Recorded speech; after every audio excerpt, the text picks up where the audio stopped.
And I'd just like to thank you, Napoleon, for coming and sharing some of your experiences with us. It's a pleasure to have you, and I hope that new students in the field will get this opportunity to hear you talk a little bit about your experiences early on in the field. Well, that'll take a whole lot of HBES meetings. And so I've got a few questions for you just to get Okay. us started. And the first one I have is, in what discipline did you actually earn your doctorate?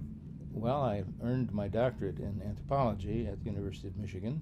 Michigan had a really good evolutionary department in cultural anthropology, but they were handicapped by the belief that there was no such thing as a human nature.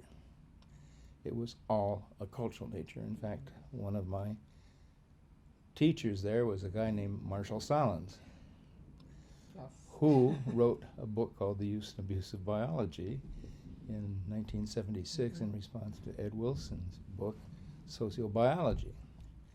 And in general, they were very hostile toward biological ideas in the social sciences.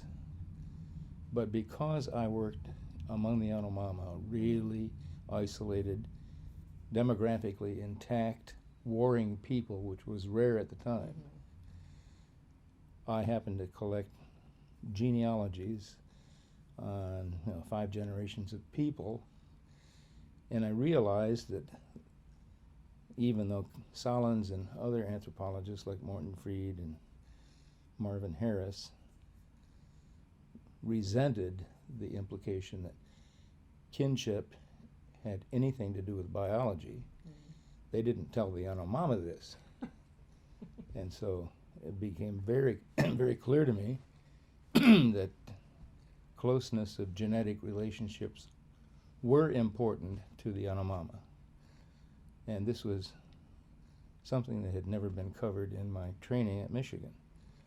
So I began fiddling around trying to put together a scheme, a theory, a set of propositions that would incorporate this kind of information. And I began reading the literature. My background included 4 fields of anthropology, which is rare today, and it included also physical anthropology and biological anthropology, and I recall from that training that there were ways that geneticists used to characterize closeness of kinship and remoteness of kinship that were based on Sewall-Wright's coefficients of relatedness and inbreeding. So I began applying that set of ideas to my Yanomama genealogies, and I was struggling away. I gave a paper in 1974, and basically I was trying to reinvent Hamilton's 1962 papers, and somebody pointed out, gee, that sounds like Hamilton's. And I'd never heard of Hamilton. So that's when I really got bitten. Right.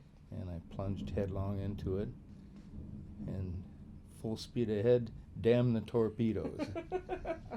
Never look back. And I had to look back all the time. Because there were people, people would tell me, senior faculty members who had something to do with my education, they said, well, that's really a nice introduction to a book that you asked me to write an introduction to, a foreword to. But I want you to know, I'm totally opposed to that. Yes. So did you find that sort of time, those early years, to be sort of intellectually isolating, or did you find like? No, it turns out that when you study people who were into sex, drugs, and violence, the undergraduates don't care what the theory is. They were really excited about the Indiana Jones aspect of my field research, and the book became, my first monograph became an instant bestseller, and it quickly surpassed Margaret Mead's Coming of Age in Samoa, and it is now the #1 book in the history of anthropology. And it was only after I began, well, in 1975, Ed Wilson published his major book, Sociobiology. And at first it was received rather cordially in most of the professions, including some anthropologists like Sherry Washburn. Then after they got to the last two chapters, they turned white and began condemning it. Right. And I was one of very few cultural anthropologists and social scientists in general to endorse and support Ed Wilson and his right to engage in any kind of theory he wanted to. Sure. And if his theory was wrong and unproductive, let the profession and professionals make that decision, Right. not politicians. Right. No, that's Or- a very good point. Anthropopolitician. So during those sort of early days, who would you consider to be your sort of main supporters, your big colleagues that were supportive? Well, Bill Irons was also one of my age mates, and he's my lifetime best friend. And ironically, although we went through the graduate program at Michigan together, he went off to Iran to study the Turkmen and decided to spend a year at London School of Economics. And I was married and had 2 kids. The wolf was nipping at my heels, and I couldn't afford a year at London School. Anyway, I finished my degree before he did, and he came back to Michigan. By then, I was on the faculty of human genetics at Michigan because Jim Neal was interested in studying the Yanomama from a human biology point of view, and we overlapped in the sense that I was interested in genealogies of the Yanomama for social and political interpretations of their kinship and political organization. And Elman's service, so these were in the mid-60s when the U.S. got involved in Vietnam. When I went to the field, we had something like 50 advisors in a place called Vietnam.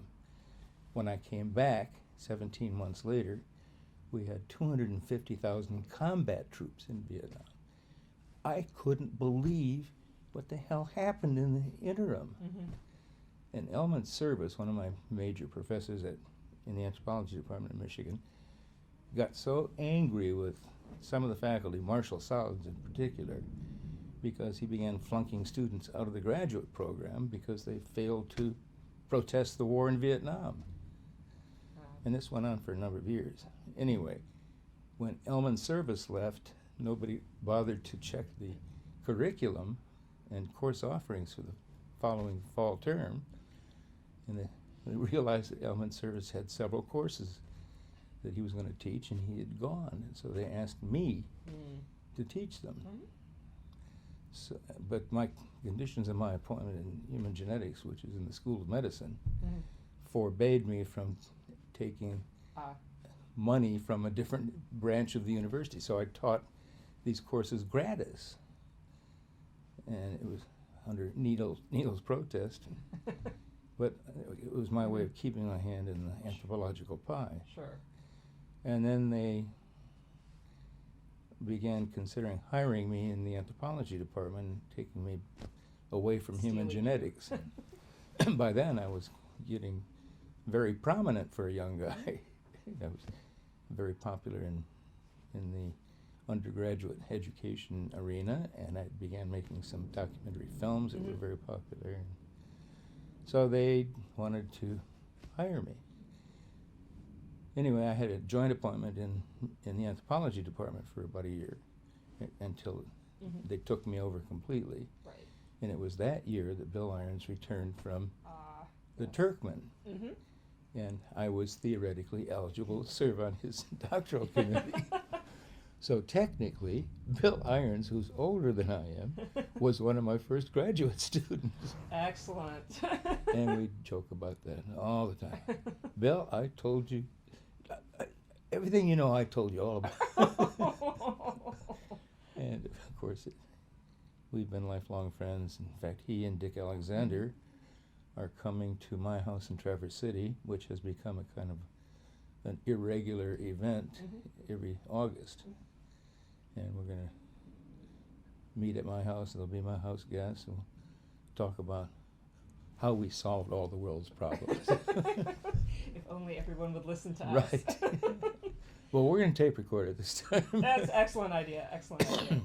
So if someone was asking you what were the big obstacles for you in pursuing your work, your evolutionary informed work, what would you say that they were?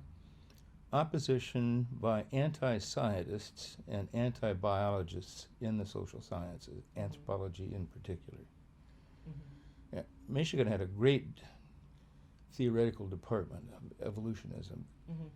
but they were always uncomfortable with what unit evolution worked on. And the only way they could talk about the evolution of culture was to make a comparison of organisms to cultures. So their notion of evolution was not Darwinian. Right, right. And so they had to invent things like, well, even though cultures are not organisms, cultures behave like organisms. And so the similarity to biological evolution is more than just an analogy, because cultures are homologous to organisms. And they had to stretch imagination and credulity to where it was at the verge of disappearing in order to make these claims. And I just broke with all that. Which of your contributions do you think has had the biggest impact on our field? I think my 1988 article in Science probably had the most impact. And it was because it offended so many anthropologists. Lit a little bit of a storm. Well, I showed, even I didn't start out to look for this correlation, but Bill Irons suggested, well, why don't you look for a correlation between status and reproductive success, which I, of course, was very amenable to do. And the interesting thing was that the Yanomama have a category of men who are called unokais. It's a named category. And you can only be an unokai if you've killed another human being. And I had all this information on men who were unokais, and I had, through my genealogical research, I had all of their wives and children. And so I looked for this correlation between the status unokai and reproductive success measured as number of wives and number of offspring. And bang, it just crashed right out. Yep.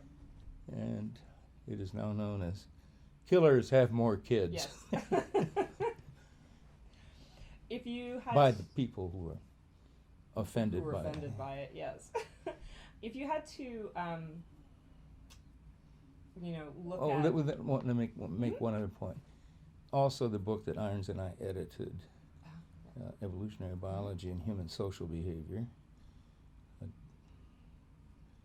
a Darwinian perspective or something. Yes. Even though that book didn't sell very well in terms of sales, it nevertheless had a fairly big impact on the thinking. And I can remember reading chapters from that when I was a student Well, that were assigned for Martin's class. Yeah, even though Bill and I were editors of that, we wrote half of the damn chapter. I got 5 chapters in that book, and they're all about kin selection. And Bill's got some really good theoretical chapters in there. If you had to look at, all of the work that you've done, is there anything any particular kind of paper or work that you think was overlooked that that didn't get the attention it should have? Yeah, there's a whole bunch of them. A whole bunch of them. And very few anthropologists today study human societies for whom kinship ties and kinship relationships are very central, even though it is a central theme in the whole entire history of cultural anthropology. Kinship is important, and it has always been important. So I wrote a number of really complex, busy papers on kinship classification, in which I had everybody's genetic relationship and what kinship term they used to address these people. I interviewed something like 50 informants of all ages, 100 informants from all ages and both sexes, and have them tell me, I took ID photographs of everybody, I had these in advance, and I asked them, what do you call that person? Right. And they would respond. and I would say such and such a person, ID number XXX, to avoid using their names in public. And I timed them, which is unprecedented. I wanted to I wanted to learn how confident they were in seeing a picture of somebody and what they called them. And there were a few that were really slow because somebody had broken the incest. Oh dear. And they would, Yes. But I showed very clearly that men were better at kinship because you have to know who your kinsmen are, because the adult males in the population are involved in politics, and you got to know who killed who to get along in that society. Right. So men were faster at identifying kin and more accurate. Yeah. And then I followed it up with another book. I think one of the articles was published in Betzig, Borgerhoff, Mulder, and Turk. And the other one was published in an edited volume that I also had my name on, with Irons and Kronk, where I extended that argument. And those are the two most overlooked pieces of scholarship I've ever engaged in. I'll tell you that I at least read those ones. In particular, the one about men knowing more about their family relationships, because I was interested in. That offended a lot of the feminists. How dare you say that? Well, and I think the thing is that if you do some of those studies in North American cultures, a lot of times it's the women who are so focused on, genealogy and doing all that kind of stuff. But it's a different in the value of that knowledge in the culture. Right. In the Yanomamo culture, that is really valuable knowledge for the men. Is, yeah. And so I think that it's that. But yeah, you're always going to offend some people. Right. If your work isn't offending somebody, it's not especially worth doing. If you lead with your chin. This is probably true. If you could tell your fledgling grad self one thing, what would it be? My fledgling what? Yourself. If you could go back and tell yourself as a grad student when you were back as a mere student, lad. Huh? Yes, when you were a young boy, what would you tell yourself? I would tell myself to avoid all of the pitfalls you're going to eventually get into. Study animal behavior or biology. Stay away from the humans. Right. Yeah. Yeah, I think that certainly does seem to be the area where the problems arise. Yeah. When you think about the early days of HBAS, what kind of role did you see yourself sort of playing in those early days when everything was getting sort of up and running? We never even thought that HBAS would amount to anything more than just a periodic collective group meeting between individuals who were in nearby campuses. For example, when it started, or when the seeds of this started, I had left Michigan and had gone to Penn State and persuaded Penn State to hire Bill Irons. I was brought to Penn State because their cultural program was not very strong. And to make it stronger, I thought I needed one more conspirator. So I persuaded the department to hire Bill Irons, who was then at Johns Hopkins, and we began having discussion groups at night in my house. And then Dick Alexander's son-in-law, Mark Flynn, had followed me to Penn State, and pretty soon Laura Betzig and Paul Turk, who later married Laura Betzig, they came to Penn State. So we had a kind of growing body of inertia. Yeah. And then when they ran Bill Irons out, I had tenure in it, and they knew that Bill didn't have tenure. And the way Penn State operates is that the chair of the department is not elected by the faculty members in that department, but appointed by the dean. And then there were two people at Penn State who were very prominent in their fields. One was archaeology and one was biological anthropology. And the biological anthropology guy was becoming very jealous of the success of our cultural program. What they wanted was a cultural program that would be subservient to the scientists. And the scientists were the biology faculty. the biological anthropology faculty. And they knew that I had just built a brand new, elegant house out of local hardwoods and handmade bricks. And they knew I would never leave Penn State because he's got his house on the hill now. Mm. So they went after Bill Irons. Mm-hmm. But I didn't know that the guy in anthropology was on the committee that selected the chair of the department and on the committee that selected the dean of the college. Mm. And these guys were just shamelessly conspiring to hide all this stuff from me. And anyway, when Irons, he was offered several jobs at other universities, but there was always a deadline. If you don't answer this letter by April 5th, we will withdraw the offer. But I learned that Bill was going to be notified if he got tenure on April 6th. And those sons of bitches refused to advance the announcement by one day or tell him personally. And they forced him to leave. And on April 6th, they announced it. Well, he did get tenure. It was too late. Yeah. I was so mad at what they had done just to ruin the cultural program that Bill and I started, that I went off to take my sabbatical at Cambridge. And just before I left, I stopped at Northwestern, who had always been after me, because one of their faculty members who was studying Egyptian culture, Klaus Friedrich Koch, who was a German, he moved, he changed his field from African studies to Eastern studies, and he was living in Cairo doing some field research.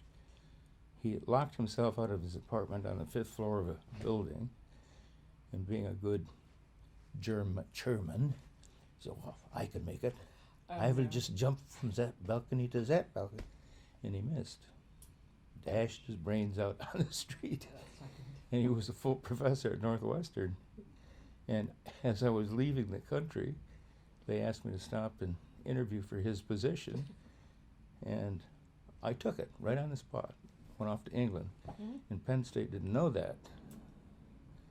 And then about 3 or 4 months later, Jane Dykstra from Northwestern told Thelma Baker at Penn State, "Did you know that we've hired Chagnon?" And shit hit the fan. Yes, that would have been lively discussion. So I went to Northwestern. And when I got there, we were really close to Michigan. I mean, just a 2-hour drive to Ann Arbor. So Dick Alexander and some of his students would come over to Northwestern, and some of us would go over to Ann Arbor, and in that way, kind of an idea for the origin of HBES began. And Dick Alexander persuaded Billy Fry, who was an administrator at Michigan, to hire Bill Hamilton, who was really annoyed with John Maynard Smith for snitching his ideas. And so Bill Hamilton went to Michigan. And that's where it started. Then Randy Nesse got involved in it. And Bill Hamilton was elected or declared the first president of HBES, and Randy Nesse and Bobby Lowe were involved in helping getting it started from Michigan's point of view. And the rest is history. Yes. What directions do you hope that HBES and its members will pursue in the future in terms of their work? What would you like to see? Well, unfortunately, people like the Yanomama don't exist anymore, and so HBESers who are interested in human behavior in tribal societies are going to have to look long and hard to find societies where evolutionary biology work has not yet been done, and those kinds of societies are getting rarer and rarer because a lot of anthropologists are now doing evolutionary biology. And they've taken up all the good tribes. There's no new undiscovered ones to find. No, but there are lots Yeah. of, you know, ethnic pockets of different groups that are isolated in countries they didn't come from, and Sure. these would be wonderful. I mean, Places. because there's always the threat of the state, and that's Mhm. one of the things that my paper was about, is that when tribes are not dominated by the authority and power of the political state around Mhm. them, they have to rely on their own institutions to fend for themselves, and Right. that adds an important dimension to understanding Right. It behavior. brings them back to what we Right. would have been Right. like before the state. So Yeah. exactly, I think that that's a great point. A number of the founding. Incidentally, in this Yeah. connection, I have just finished an article about the kinds of things you're asking Mhm. me for the National Association of Scholars. Uh-huh. Do you know what that? Yes. Anyway, they're publishing my response. It's an interview, Mhm. similar to what Yes. you're doing, and it'll be available when the fall term begins. We'll need to make a link to that Yeah. for this. Yeah. So that'll be great. And once again, I've decided to trash Marshall Solins because it's like Rambo. They drew first blood. Well, Solins drew first blood. Mm. A number of the people that you've talked about, some of the founding people like Bill Hamilton, aren't with us anymore. Do you have any stories or anything that you think people should know about any of the people that were around in the early days that you can tell, that you can share with us? Yeah. The one I like best is by the time Bill Hamilton was aware that there were people like Solins out there in the world lurking in the bushes to bushwhack everyone, I heard Bill Hamilton say in one of the HBS meetings where he was giving a talk, he said, you know, these ideas that we're sharing with each other are not being met with enthusiasm by other members of other disciplines. And if they don't believe that kinship has anything to do with biology, I wonder what Marshall Solins would do if he went to the nursery in the hospital and said, "Where's my baby? Where's my baby? My wife just had a baby." And the nurse sent him down to the room where all the newborn infants were, and he came back and said, "Well, which one is mine?" And the nurse said, "Well, just take anyone. They're all the same. Kinship and biology have no relationship to each other." Yeah, when you think about it that way, you realize it's Yeah. like, yeah, it does everywhere. It's not just something that you know you can exchange in that sense. Right. And so all of this trashing of me because I think that there was a relationship between kinship and biology, I always point that little anecdote out. It's an excellent explanation of it. I want to thank you very much for sitting down Well, and it's a talking to me pleasure. about this.